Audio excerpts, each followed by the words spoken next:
Hello everyone, hello बच्चों, कैसे हैं सभी लोग। तो देखो यार, आज के सेशन में बता देता हूँ कि एग्जाम में कई बार पूछा जाता है भाई SN1 SN2 E1 और E2 में कंपैरिजन करने के लिए ना कि कौन सा मैकेनिज्म फॉलो करे, कि न्यूक्लियोफिलिक सब्स्टिट्यूशंस करे या एलिमिनेशन रिएक्शंस करे। तो वहां पे हम फिर क्या करते हैं, फिर वहां पे प्रोडक्ट भी पूछा जाता है और दोनों ही रिएक्शन से प्रोडक्ट दिए हुए होते हैं। तो ये क्लियरिटी हमारे दिमाग में होना चाहिए। और मैं आपकी बात कर रहा हूँ कि आज के इस सेशन के बाद में कोई भी ऐसा सवाल नहीं होगा जो आपसे ना हो, करेक्टली उसका आप आंसर ना निकाल पाओ, कि जब कंपैरिजन टाइप के सवाल आए SN1 SN2 and E1 E2 के। ओके, तो शुरू करते हैं। मतलब यहाँ पे बिल्कुल छोटी छोटी चीजें मैं बताने वाला हूँ, उसको सही से ध्यान करना और माइंड में रखना, हमेशा हर सवाल में उन्हीं को अप्लाई करना है। ओके, अब जैसे कि पहला SN1 SN2 का हम कंपैरिजन करेंगे, उसके बाद में E1 E2 का कंपैरिजन करेंगे, फिर मैं कुछ सवाल आपको मिक्स कराऊंगा कि जहां पे SN1 SN2 E1 E2 कोई भी हो सकता है। तो पहले इंडिविजुअली कंपेयर करेंगे, फिर एक साथ सवालों में कि अब SN1 होगा, SN2 E1 E2 कौन सा होगा, और फिर कुछ एग्जाम्पल यहाँ पे कुछ PYQs हैं जिनमें आपको अप्लाई करना है। उससे क्या होगा, कॉन्फिडेंस बूस्ट होगा और जो आपने चीज सीखी है क्या उससे आप सवाल बन रहे हैं कि नहीं बन रहे। देखो, पहले चीज है भाई SN न्यूक्लियोफिलिक सब्स्टिट्यूशंस में क्या आएगा, एक न्यूक्लियोफाइल आता है और एक लिविंग ग्रुप को बाहर निकाल दो, सब्स्टिट्यूट हो जाता है। तो SN1 क्या होता है, ये फर्स्ट ऑर्डर होता है, दिस इज सेकंड ऑर्डर, है ना, क्योंकि SN1 में कार्बोकेटाइन बनता है, इधर कार्बोकेटाइन नहीं बनता SN2 में। तो आपका एल्काइल हैलाइड कैसा होना चाहिए अगर कंपैरिजन करना है तो इधर देखिए यार, तो एल्काइल हैलाइड विल बी जैसे कि 3 डिग्री होना चाहिए। ओके, और आपका 2 डिग्री होना चाहिए एल्काइल हैलाइड सबस्ट्रेट आपका ना, 3 डिग्री और 2 डिग्री कार्बोकेटाइन बनेगा। और ये भी हो सकता है कि सर बेंजाइलिक और एलाइलिक भी हो सकता है। ओके, जैसे ये हो गया अपना PH ये बेंजाइलिक होता है। और अगर मैं बात करूं कि जैसे कि इस वाले ग्रुप के ना, इसको हम बोलते हैं एलाइलिक हैलाइड, है ना। तो ये सब वैसे है तो 1 डिग्री, लेकिन यहाँ पे कार्बोकेटाइन बेंजाइलिक और एलाइलिक बनेगा। तो SN1 ये वाले मोलिक्यूल देते हैं। अगर मैं SN2 की बात करूं तो जनरली क्या होता है, 1 डिग्री और 2 डिग्री वाले ग्रुप देते हैं। 3 डिग्री SN2 नहीं देता, 3 डिग्री SN2 नहीं देता। तो 1 degree and 2 degree alkyl halide आपका होना चाहिए। न्यूक्लियोफाइल कैसा होना चाहिए, ओके देखो यहाँ पे जनरली क्या होता है, सोलवेंट वाले जैसे कि वाटर हो गया, है ना, यहाँ से मिथेनॉल हो गया, इस तरह के ना जो हाइड्रोजन बॉन्डिंग बनाते हैं, जैसे कि एसिटिक एसिड्स हो गए, इस तरह के ना। तो इस तरह के आपके दिए हुए होते हैं। इथेनॉल हो गया सपोज, देन मिथेनॉल हो गया, इथेनॉल हो गया। तो ये है ना पोलर प्रोटिक सॉल्वेंट इस तरह के दिए होते हैं। Solvent as a nucleophile act करता है। इस केस में क्या होता है बच्चों, न्यूक्लियोफाइल मतलब यहाँ पे जनरली चलेगा कि न्यूट्रल वाले, है ना। अब जैसे कि इस वाले केस में क्या होता है, स्ट्रॉन्ग न्यूक्लियोफाइल की जरूरत पड़ती है। स्ट्रॉन्ग न्यूक्लियोफाइल की अगर मैं बात करूं, जैसे कि सना, जैसे कि साइनाइडाइन हो गया, ओके, जैसे कि एक्वस, ओके, ये आपका एक्वस KOH हो गया, है ना, एक्वस वाला KOH हो गया आपका। ठीक है, ये वाली फॉर्म हो गई, क्योंकि क्योंकि कई बार ना एल्कोहलिक नहीं है ना, एक्वस एल्कोहलिक अलग है ना, एल्कोहलिक अलग है, ये एक्वस आपकी फॉर्म आपको दी गई होती है यहाँ पे K+ और OH- एक्वस वाली फॉर्म में। एजाइडाइन हो गया, ओके। ये सब क्या होते हैं जनरली, है ना, नेगेटिव चार्ज वाले। जैसे अमोनिया है ना, अमोनिया भी एक तरह से एक अच्छा न्यूक्लियोफाइल की तरह वर्क करेगा एक तरह से, वो भी अपन यूज कर सकते हैं। अब सोलवेंट कैसा होना चाहिए, सोलवेंट होना चाहिए पोलर प्रोटिक, है ना, पोलर प्रोटिक सोलवेंट होना चाहिए। जैसे पानी है, इथेनॉल है, क्योंकि सोलवेंट एक्ट है न्यूक्लियोफाइल, पोलर प्रोटिक सोलवेंट होना चाहिए। और इधर क्या होना चाहिए, पोलर एप्रोटिक सोलवेंट होना चाहिए ना। पोलर एप्रोटिक जैसे कौन कौन से पोलर एप्रोटिक सोलवेंट होते हैं, कई बार आपको दिया होगा, जैसे कि DMSO दिया होगा, ओके, डाइमिथाइल सल्फोनिल आपका, है ना, ओके। और ये आपका DMF दिया गया होगा, जो एक्रोनिम्स यूज करते हैं ना, एसीटोन दिया गया होगा, एसीटोन दिया होगा, DMF दिया गया होगा, ठीक है, ईथर दिया, इस तरह से, है ना। तो ये तरह के सोलवेंट आपको दिए गए होते हैं। तो आपको समझ में आ गई भाई SN2 क्या होगा, 3 डिग्री में नहीं होगा और ये 1 डिग्री में नहीं होगा, एक्सेप्ट अलाइलिक और बेंजाइलिक। तो ये कंपैरिजन आपका होता है। हाँ, अब देखो E1 और E2 का मैं एक कंपैरिजन करता हूँ, फिर उसके बाद में कुछ सवालों में सारे मैकेनिज्म्स अपन मिक्स करते हैं। Done, okay. बाकी और भी रिएजेंट यहाँ पे हो सकते हैं, कई बार AgNO3 दिया हुआ होता है। जैसे SN1 की अगर मैं बात करूँ, कई बार ये AgNO3 भी दिया होता है, rate of reaction with AgNO3 वगैरह। मोइस्ट Ag2O भी दिया होता है, ठीक है, ये मोइस्ट वाला फॉर्म भी आपको दिया हुआ होता है। तो वहां पे भी आपका SN1 मैकेनिज्म फॉलो होता है, लेकिन ये कम है ना। ओके, बायोमोल जैसे E2 और E1 रिएक्शंस की अगर मैं बात करूं ना, एलिमिनेशन रिएक्शंस में क्या होगा, अब ध्यान से देखना ना कि ये ग्रुप है, ये अल्फा है, बीटा है, तो बीटा हाइड्राइड एलिमिनेशन होता है ना, बीटा हाइड्राइड एलिमिनेशन होता है। और यहाँ पे स्ट्रॉन्ग बेस हम यूज करते हैं और हीटिंग दिया गया होता है, जैसे कि हॉट एल्कोहलिक KOH में, ना, हॉट एल्कोहलिक KOH में बीटा पोजीशन से H बाहर निकलता है, और जो भी मोर सब्स्टिट्यूटेड एल्कीन आएगी ना, वो आपका सेजेब रहता है, और लेस सब्स्टिट्यूटेड एल्कीन क्या आती है, माइनर आता है ना। अनटिल अनलेस जब बेस बल्की ना हो ना, तो बल्की बेस में या पुअर लिविंग ग्रुप में आपका होपमान मेजर बनता है, ये आपको पता है। तो ये जनरली ध्यान रखना, हॉट एल्कोहलिक KOH रिएजेंट को ध्यान से समझना ना। तो होता है कि hot alcoholic solution of KOH, ये आपका ऐसे ग्रुप रहता है कि एल्कोक्साइड आइन रहता है एल्कोहल के अंदर, है ना, तो ये रिएजेंट आपको दिया, जैसे मिथॉक्साइड आयन मिथेनॉल के अंदर, इथॉक्साइड आयन इथेनॉल के अंदर प्रेजेंट होता है। तो ये बेस का रोल प्ले करेगा ना। जैसे सोडामाइड हो गया, सोडामाइड हमेशा एक स्ट्रॉन्ग बेस का रोल प्ले करता है। जैसे टर्सरी ब्यूटोक्साइड आयन जो होता है बच्चे ना, टर्सरी ब्यूटोक्साइड आयन ध्यान रखना, ये इसकी हमेशा प्रॉपर्टी रहेगी कि ये always play the role of base. अगर इसको कहीं पे बीटा हाइड्राइड दिख गया ना, हमेशा बेस का रोल प्ले करेगा। अब जैसे ये ETO माइनस वगैरह है,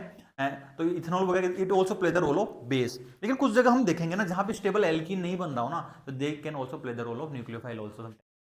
वो वाला केस अपन स्पेसिफिकली ध्यान से देखें। सोडामाइड हो गया, तो हम क्या करते हैं, स्ट्रॉन्ग है ना, एलिमिनेशन में हम क्या करते हैं, हीटिंग करते हैं और स्ट्रॉन्ग बेस यूज करते हैं। एल्कोहलिक KOH ना कि एक्वस KOH, इसका ध्यान रखना ना, अभी सवालों में अप्लाई करेंगे। और इवन रिएक्शंस क्या होगी, तो जैसे कि इवन रिएक्शंस में हम क्या करेंगे, जैसे सोलोलिसिस करेंगे ना, पानी हो गया और हीटिंग करते हैं साथ में ना यहाँ पे। तो जैसे कि जो आपका था ना SN1 वाले जो रिएजेंट थे, जैसे इथेनॉल हो गया, okay,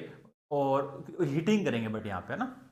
only solvent at high temperature. Solvent से अब ये भी हो सकता है रिएजेंट है ना, जैसे मिथेनॉल और हीट भी हो सकता है ना। तो सोलवेंट प्लस हीटिंग जब दिया गया हो ना, then it will goes to the even elimination mechanisms follow होता है। और आप इसको पता है भाई, डिहाइड्रेशन ऑफ एल्कोहल, जैसे कि कंसंट्रेटेड H2SO4 हो गया और H3PO4 हो गया, ये सब क्या होता है, डिहाइड्रेशन ऑफ एल्कोहल में भी यूज होते हैं, जहां पे इवन एलिमिनेशन फॉलो होता है। डिहाइड्रेशन ऑफ, तो एल्कोहल का तो सभी पता है ना भाई, यही है ना, ठीक है। अब यहाँ पे जरूरी नहीं भाई इवन एलिमिनेशन में आपको ना, इवन एलिमिनेशन में स्ट्रॉन्ग बेस की जरूरत नहीं होती, ओके, बट E2 में आपको स्ट्रॉन्ग बेस की जरूरत होती है।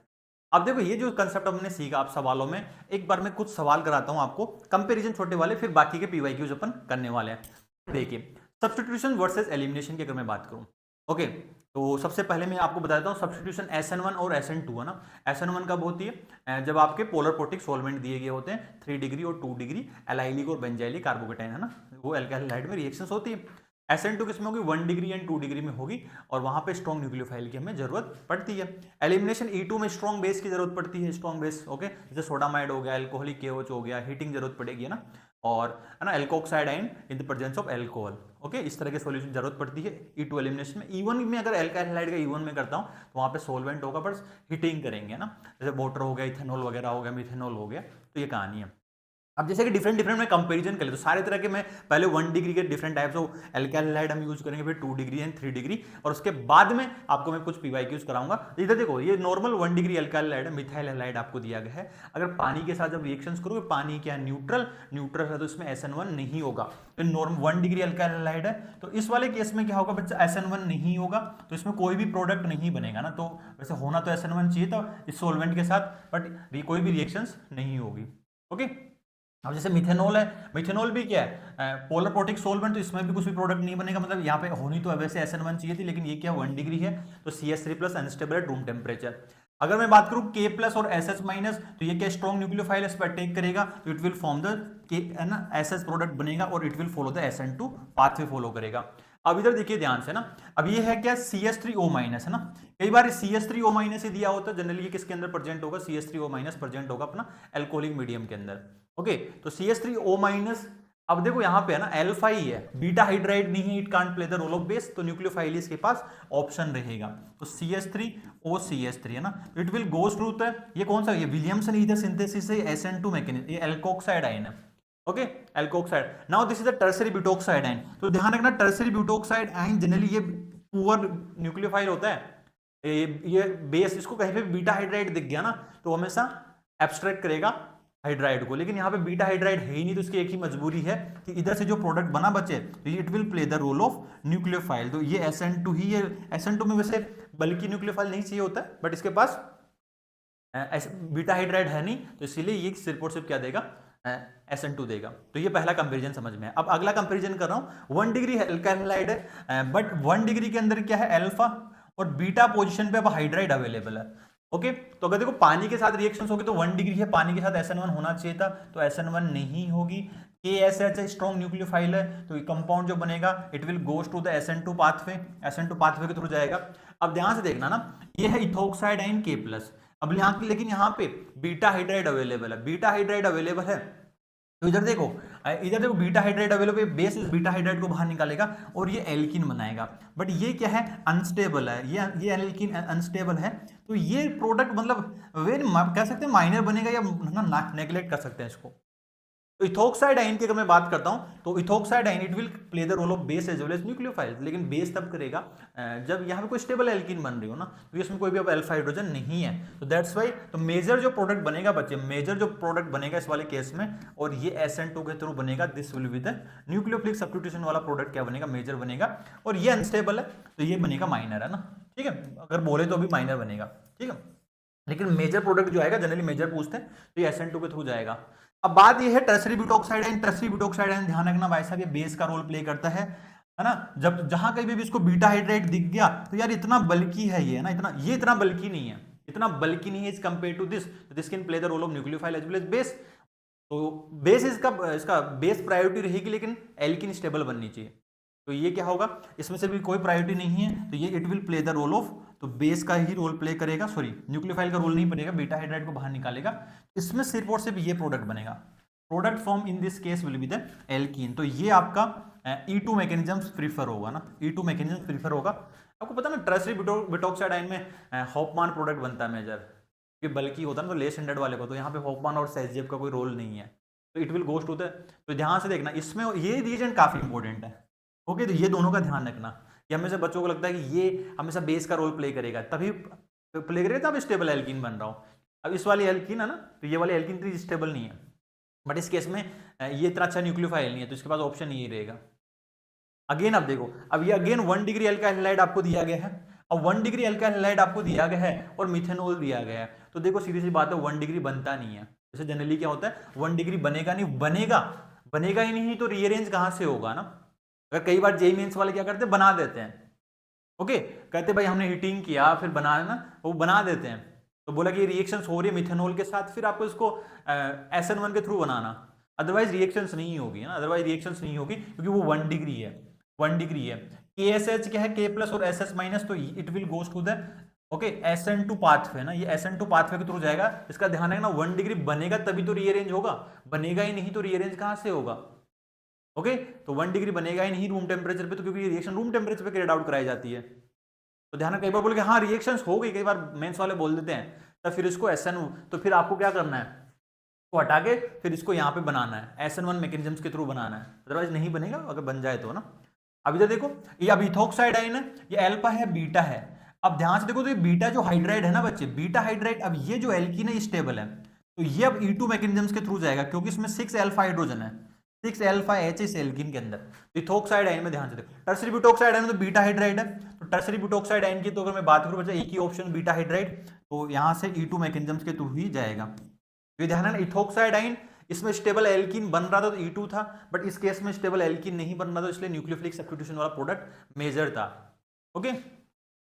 अब देखो 2 डिग्री अल्काइल हैलाइड की मैं बात करता हूं, 2 डिग्री अल्काइल हैलाइड आपका SN1 दे देता है, तो it will goes to the, तो इधर है ना ये OH होगा और it will goes to the SN1 mechanisms, water और हीटिंग करते हैं, तो ध्यान से रखना ना, सोलवेंट प्लस हीटिंग है, 2 डिग्री अल्काइल हैलाइड है, तो सीधी सी बात है कौन सा मैकेनिज्म सोलवेंट के थ्रू जाएगा, and it will goes to the E1 mechanism, है ना, सोलवेंट प्लस हीटिंग दिया गया है। इथोक्साइड आयन दिया गया है, तो इथोक्साइड आयन इधर देखो ये अल्फा है, ये बीटा है और ये बीटा है, तो इथोक्साइड आयन में जो प्रोडक्ट बनेगा ये मेजर बनेगा, that is E2 mechanism follow होगा, मोर substituted alkene. Tertiary butoxide ion की मैं बात करूंगा, ये भी E2 मैकेनिज्म के लिए थ्रू जाएगा, बट लेस स्टैंडर्ड वाला बाहर निकालेगा, तो इसको बोलते हैं हॉफमान, तो ये आपका E2 जाएगा, but this is called the Hoffmann product, है ना, तो ये हॉफमान बनेगा। Now this is the Saytzeff, है ना, ये Saytzeff will be the major, तो ये मेजर बनेगा, क्योंकि बल्कि बेस में हॉफमान मेजर बनता है, क्योंकि है ना, क्यों बनता है, क्योंकि ये वाला हाइड्राइड जो है बीटा वाला, ये ज्यादा हिंडर्ड जगह पे है, ये इधर बाहर से रखा हुआ है। KSH स्ट्रॉन्ग न्यूक्लियोफाइल है, स्ट्रॉन्ग न्यूक्लियोफाइल है, 2 डिग्री अल्काइल हैलाइड में आपका SN2 दे देगा, तो ये आपका SN2 दे देगा, ओके। बस ये ध्यान रखना कि यहाँ पे है ना, इसकी स्टीरियोकेमिस्ट्री अगर R है तो यहाँ पे इन्वर्जन हो जाएगा फिर, ओके, यस, इस तरह से आपको प्रोडक्ट बनाना है। अब नाउ 3 डिग्री अल्काइल हैलाइड की अगर मैं बात करता हूं, अब आपको पता है 3 डिग्री अल्काइल हैलाइड मिथेनॉल के अंदर, पानी के अंदर SN1 मैकेनिज्म प्रीफर करेगा, it will goes to the OCH3, तो ये आपका SN1 मैकेनिज्म होगा। इथेनॉल प्लस है ना, वाटर प्लस हीटिंग दिया गया, then it will goes to the E1 mechanisms, तो यहां से E1 मैकेनिज्म्स बनेगा, आपका एल्कीन होगा।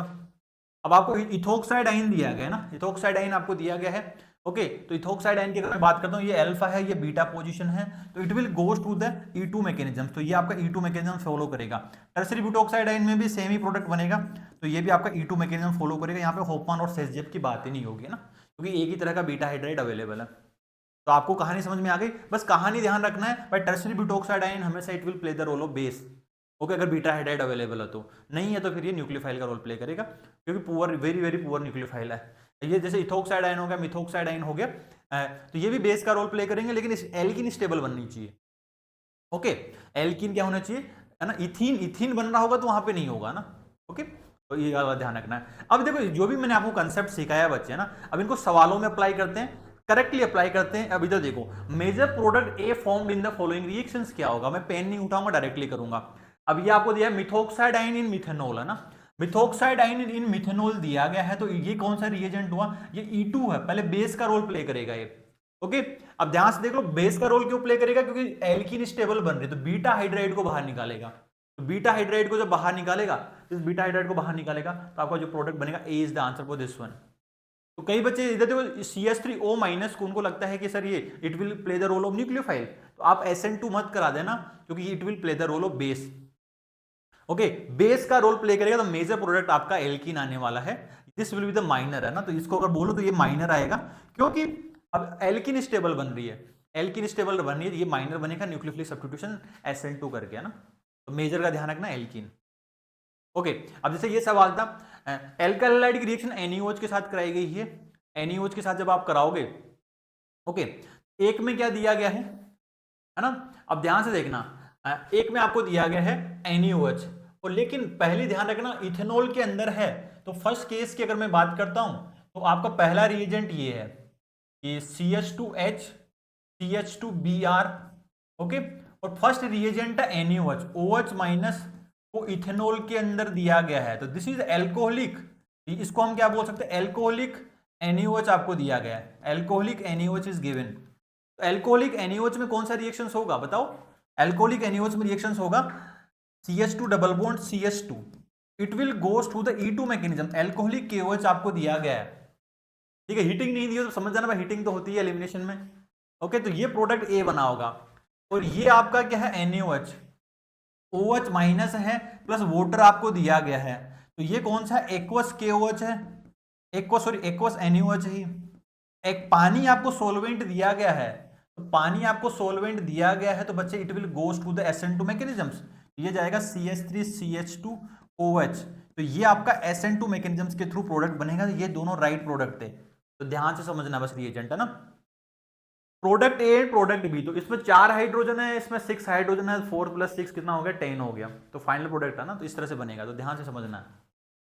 मैं अप्लाई करो, जे एडवांस का PYQ है। ओके, तो जे एडवांस PYQ में उन्होंने क्या पूछा है बच्चे, उन्होंने पूछा है कि चलो जी बताइए, अब ध्यान से देखना, पहले उन्होंने क्या लिया है, देखो ध्यान से 3 डिग्री एल्काइल हैलाइड है, 3 डिग्री एल्काइल हैलाइड लिया है, और this is the tertiary butoxide ion, बल्कि बेस है 3 डिग्री एल्काइल हैलाइड है। ओके, और यहाँ पे क्या अल्फा है, ये बीटा हाइड्राइड है, तो इस बीटा हाइड्राइड को बाहर निकालेगा, ये बीटा हाइड्राइड को बाहर ये क्या करेगा, इस बीटा हाइड्राइड को बाहर निकालेगा यहाँ से, it will go through the कौन सा मैकेनिज्म, बल्कि बेस है, it will go through the E2 mechanisms, तब ये E2 मैकेनिज्म्स के थ्रू जाएगा, तो इस केस में जो प्रोडक्ट बनेगा बच्चे, product form will be the कुछ ऐसा कुछ प्रोडक्ट बनेगा, प्लस ये जो आपका एल्कोहल है तो बाहर निकाल लेगा, तो इधर देखो, तो प्रोडक्ट जो भी बनेगा, तो इसमें प्रोडक्ट बनेगा कुछ इस तरह से 1 and 4, तो 1 and 4 आपका ना 1 and 4 रहेगा, तो दो ऑप्शन तो वैसे भी गए। ओके, अब नेक्स्ट रिएक्शंस की अगर मैं बात करूं, तो HB, ये ईथर की रिएक्शंस है ना, इसको ईथर वाले में सेपरेट में हम डील करेंगे। अब इसको देखो ध्यान से, Na+ और OMe-, ये अल्फा है, बीटा हाइड्राइड है, लेकिन एल्कीन क्या है, स्टेबल बन रही है, it will goes to the E2 mechanisms, है ना, ये क्या करेगा, मिथेनॉल प्लस वो सेम प्रोडक्ट बनेगा, तो आपका आंसर रहेगा 4 + मिथेनॉल, तो 4th रहेगा आपका आंसर, है ना, तो सॉरी, तो सेकंड, सॉरी थर्ड का मैच, R का मैच आएगा 4, तो B आपका आंसर हो जाएगा, B is the answer for this one. अब इधर देखो, ठीक है, आया समझ में, तो ये आपका देखो, यहां से अगर मैं बात करूंगा, ये टर्सरी ब्यूटोक्साइड आयन है, इस पे अटैक करेगा, तो ये SN2 मैकेनिज्म से फॉलो होगा, क्योंकि इसके पास बीटा हाइड्राइड नहीं है, तो ये आपका, है ना, तो प्रोडक्ट जो आएगा इसमें, product will be the third option, है ना, तो देखो S में थर्ड आएगा, तो इस तरह से डायरेक्टली आप सवालों को अप्लाई कर सकते हो। मजा आ रहा है? अब देखो यार, इसमें ये इंटरेस्टिंग सवाल है ना, इन्होंने क्या, पहले product C in the given below reactions, आपको प्रोडक्ट सी बताना है। अब इधर देखो, सबसे पहले एल्कोहलिक KOH आपको दिया गया है, तो बीटा हाइड्राइड एलिमिनेशन करोगे, E2 एलिमिनेशन करोगे, तो product A formed will be with CH3, okay, CH double bond CH2, तो ये प्रोडक्ट ए बनेगा। अब इस कंपाउंड की रिएक्शन उन्होंने HBr के साथ कैरिड आउट करी है, तो HBr इलेक्ट्रोफिलिक एडिशन होता है, जहां पे हाइड्रोजन ज्यादा है वहां पे H को दे दो, जहां पे और दूसरी तरफ क्या करो तो ब्रोमीन को दे दो, तो CH3 CHBr और ये हो गया आपका, नाउ दिस इज द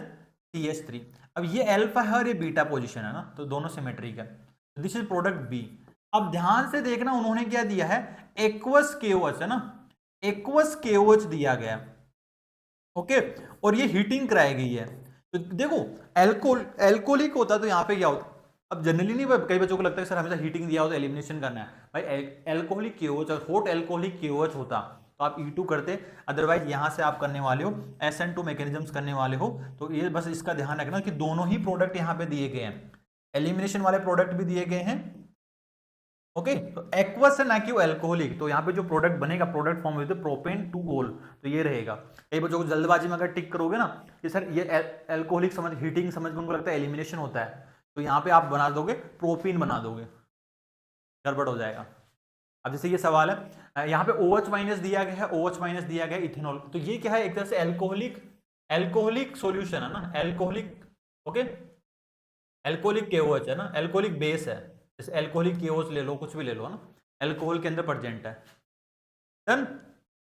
तो इधर देखो आइडेंटिफाई द मेजर प्रोडक्ट, तो मेजर प्रोडक्ट की बात करूंगा तो E2 एलिमिनेशन ही होगा, यहाँ पे हीटिंग, ये अल्फा है, इधर बीटा पोजीशन, दोनों सेम पोजीशन, तो एल्कीन बना देना। जैसे आपने देखा होगा किसी भी सवाल में ना, अब आपको कैसे डिसाइड करना है, तो आई डोंट थिंक कि अब आपका कोई कंफ्यूजन रहा होगा, और वीडियो पसंद, वीडियो को लाइक जरूर करना। बाकी के सवाल था ना JMPP में आप अटेम्प्ट करते रहिए, all India mock test series जो है आपके टीचर खुद बनाते हैं, एग्जाम रिलेवेंट पैटर्न पे जिस तरह के सवाल, मतलब इसको हम प्रेडिक्टर पेपर्स भी बोलते हैं, मतलब इसी तरह के सवाल आपको एग्जाम में देखने को मिलेंगे। तो रेगुलरली हर संडे को यहाँ पे टेस्ट चल रहे हैं अभी, और फ्रीक्वेंटली इनकी फ्रीक्वेंसी और भी बढ़ जाएगी, तो है ना, यहाँ से आप टेस्ट जाके अटेम्प्ट कर सकते हैं। बाकी एक क्वालिटी कंटेंट फ्रीली आप यहाँ पे बहुत सारा क्वालिटी कंटेंट यहाँ पे है, वहां पे जाके आप चीजों को पढ़ सकते हो, कंसेप्ट सीख सकते हो ना, PYQ को जाना में जाके आप प्रैक्टिस कर सकते हो। और J25 में अपना ऑलरेडी जो बैच चल रहा है revision batch, that is the gravity batch अभी है ना, क्विकली आप चीजों को रिवाइज कर सकते हो। और कोई टॉपिक्स अगर आपके अभी कम बचे हुए हैं है ना, या आपको और भी सवाल प्रैक्टिस करने हैं, अपनी रैंक को बूस्ट करनी है, तो वो सारे अपने ग्रेविटी बेस में जाके आप एक्सप्लोर कर सकते हो। आपको लगता है भाई ये पर्टिकुलर चैप्टर मेरा वीक है, इसको और भी स्ट्रॉन्ग करना, तो वो देख सकते हो, या भाई मेरे को सिलेक्टेड चैप्टर्स अभी रह गए हैं, मुझे पढ़ना है, क्योंकि फर्स्ट अटेम्प्ट में आपको पूरा 100% सिलेबस कवर करके जाना, और उसके साथ JMPP ऑलरेडी इसके साथ फ्री है, ओके, इस बैच में ऑलरेडी है ना, ओके। तो अदरवाइज आप अलग से भी JMPP आप ले सकते हैं ना, अलग से भी, क्योंकि आपको अगर यहाँ पे अगर चाहिए रैंक इस तरह से, भाई मेरा फर्स्ट अटेम्प्ट के बाद यहाँ पे इस तरह का फोटो आए, तो यस डेफिनेटली वाई नॉट, है ना, क्योंकि पहले अटेम्प्ट को फुल जोश पूरे कॉन्फिडेंस के साथ 100% सिलेबस कंप्लीट करके देना, इसलिए ग्रेविटी बेस अपना ऑलरेडी चल रहा है। अगर आपका सिलेबस ऑलरेडी हो चुका बच्चों, तो उसमें क्या करना है, तो आपको JMPP जरूर अटेम्प्ट करना ना, प्रेडिक्टर क्वेश्चन बैंक, जो उसी तरह के सिमिलर सवाल आपको एग्जाम में देखने को मिलेंगे। So thank you everyone for your time, फिर मिलते हैं नेक्स्ट कुछ वीडियो में, okay, bye bye and love you all, yes. और कमेंट सेक्शन में जरूर बताना कि आप नाउ योर कॉन्फिडेंस इंक्रीज और not after watching this video, E1 E2 SN1 and SN2 comparison. Bye bye and love you all.